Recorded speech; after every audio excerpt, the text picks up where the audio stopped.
John Fitzgerald and Gerald Fitzpatrick or whatever the hell you call it. No, that's not it. It's not comedy. Comedy is not all about the old jokes like, talking about snow.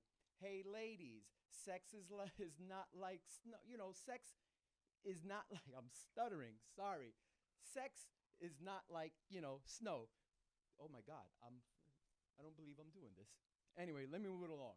I'm a Puerto Rican father of 3. I'm going to talk to you about my I'm trying to you prepare. You can prepare for this cyclone. Absolutely and not. you know what? It just totally screws up. And it's going to be in Brooklyn. You know how many people know me in Brooklyn? Anyway, I guess what wrecks me is being a father of 3. I have a 19-year-old son at home that's driving me crazy. Okay, let's start off with most likely he's off from school today. I know you're home, Tony. Anyway, I can walk in. He'll have his door closed. I know he's home. And behind the door, you hear,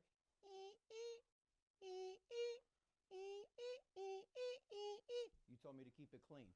So what do you think a 19-year-old is doing? So I yell, Tony, cut it out. I can hear you in there. So all of a sudden, he slows down. Then all of a sudden, you don't hear anything. And then all of a sudden you hear,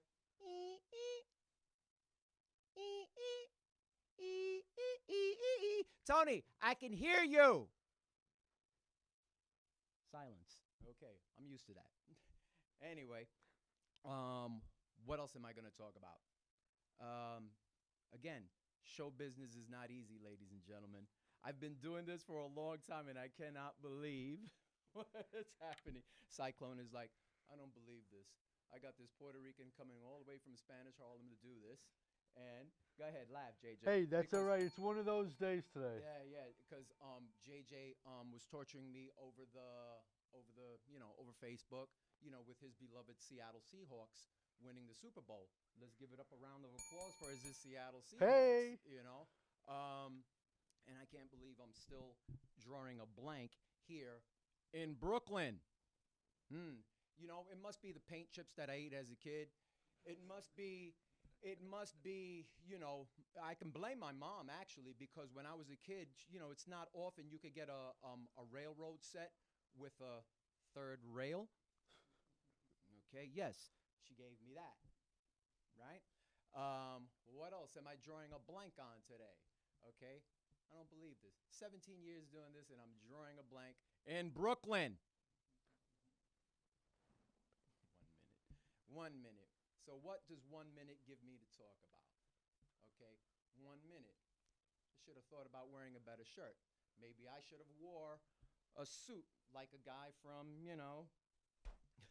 from a real estate agency. Maybe I should have done that. That's a joke. Don't get mad at me. Anyway, my name is Joey Lindesy. Thank you for your time, and it was a pleasure to bomb in Brooklyn. Hey, listen, it doesn't matter where you bomb as long as you bomb.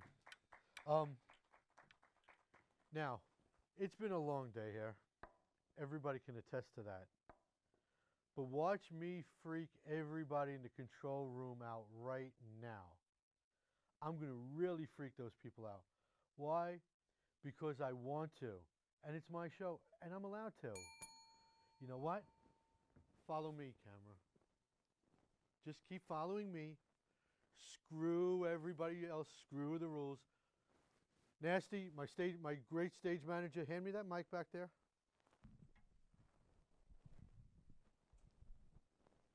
Don't put him on camera. He's not worthy of it, So, what I am going to do, I wouldn't stand like that because when I pick the wire up, it's going to take your conjolis out. Now let's see if I can do this. Almost. See, that's why I don't jump rope, as you can tell. So, Headliner Ben, thank you for coming out. I appreciate it. Thanks for having me, Cyclone. You really don't like me, do you? Why? I don't know. Wow. See, look at that row of chairs right there. Pan over to that row of chairs. Only in Brooklyn can you get a row of chairs black and white next to each other and they not fight. Ain't that the shit? Oops. And I tell them not to curse. Now, pen, chalk back. See, folks, I'm using technical terms. Chalk back. Chalk back. Okay, stop. Simon says stop. Oh, boy. Now, you two guys got dragged here by my director, right? That's all right. Wouldn't want to admit to knowing him either. You know, he's a bit of a head case. And I'm sure right now he's probably dropping a deuce in his pants. But so be it. You guys know him for a long time. Is he like, did he like eat paint chips like Joey did? Really? Even though he's an Eagle fan? Wow. Now, you know what? On that note of stand-up guys, here's another great stand-up. Your headliner of the day, Mr. Ben Rosenfeld. Hey, everyone. How about a nice round of applause for Cyclone, huh? He is like the Johnny Carson of public access. He has the most famous goatee in the entire studio. You guys are... I don't think we have a budget for, like, editing and laughs, so the four of you are going to have to step it up and sound like 12 people in here. So I believe in you. We can do this. You guys can't always tell, but, like, this is the best part of my day. Like, I'm not emotionally dead. My range is just very limited. I think it's because I'm a first-generation Russian Jew. Yeah, so, like, Russians don't trust me because I'm Jewish. Americans don't trust me because I'm Russian. And Jews don't trust me because they're Jewish. Got some Jews in the house. Shalom, sir. I was born in the Soviet Union during the Cold War, and my parents named me Boris. Right, that means that they had no plans of coming to America. Because if they planned on moving here, I would have had a more American name. You know, like Obama Google Rosenfeld. Then I would have had a cool nickname. OG. When I first came to America, I wanted to fit in, so I became overweight. Yeah, I was a fat kid who read books, which made all my classmates think that Boris was Russian for chubby nerd. So I changed my name to Ben, which was English for chubby nerd. When we first came to America, my dad took me to a doctor because I was having like these weird facial tics. And the doctor examined me and he was like, Mr. Rosenfeld, your son is experiencing symptoms of what Americans call laughter. And my dad was like, is it fatal? Can we cure it? And the doctor said, the public schools will take the joy right out. Cyclone went to public school. Yes, of course. Of course, I'm not surprised. That's always good. My mom's short and stout with a heavy accent. She's like the Russian Danny DeVito. When he was the Penguin. I'll get you, Batman. Oh, ho, ho, ho, ho. That's what she sounds like. You know, growing up, she'd always tell me, Ben, you're my only child, so be very careful. If I had 10 kids, I wouldn't care if one died. Yeah, that's a direct quote. I'd be dead if I had a backup brother. You know, growing up, I was expected to get straight A's. One time I got a B, and my mom was like, we not floating raft. For 2 years. In freezing hurricane. For you fail math. I was like, Mom, I remember being on the plane. You had window, Dad had aisle, I was on the baggage check with Grandma. Yeah, she didn't make it. No, I know, I hate Delta. They lose everything. Grandma's still on the carousel. Did you guys know that every year Americans commit twice as many suicides as homicides? Yeah, I thought this was exciting.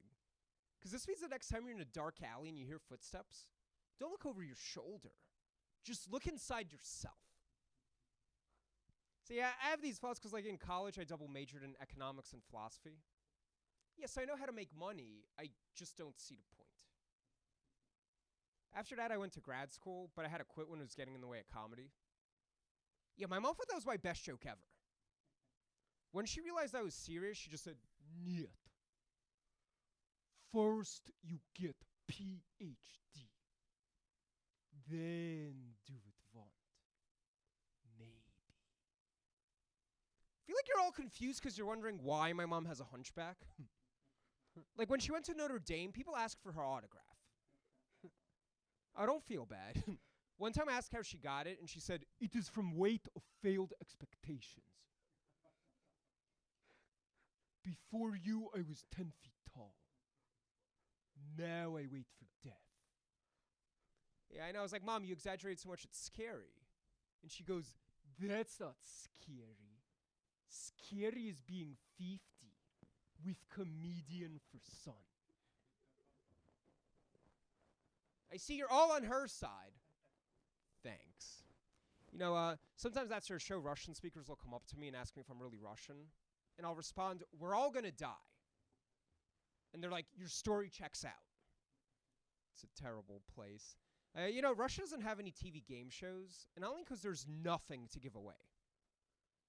It's because you'd have game show titles like Meal or No Meal, No Survivor, and The Price is Right, but the line's around the block. Glad I'm in America. I'll leave you guys with something happy, and this is true. Detroit has twice the murder rate of Iraq. Now, here's the happy part. This means that Iraq is halfway to democracy. This also means that if you live in Detroit, join the U.S. Army, and get deployed to Iraq, your chances for survival just doubled. I'm Ben Rosenfeld. Thank you. So once again, ladies and gentlemen, give it up for Ben. Well, that closes up another show, thank God. To my crew that actually showed up, thank you very much. To those that didn't show up, you guys are getting a demerit.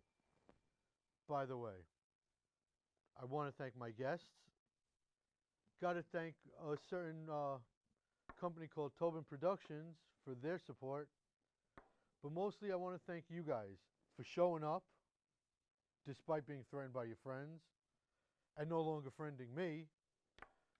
Now, in case you actually like the show, do me a favor. Like the show on Facebook at the Cyclone Variety Show on Facebook. Also follow me at cyclonecomedy.com. And until next month, America, I'm Cyclone saying, stay humble.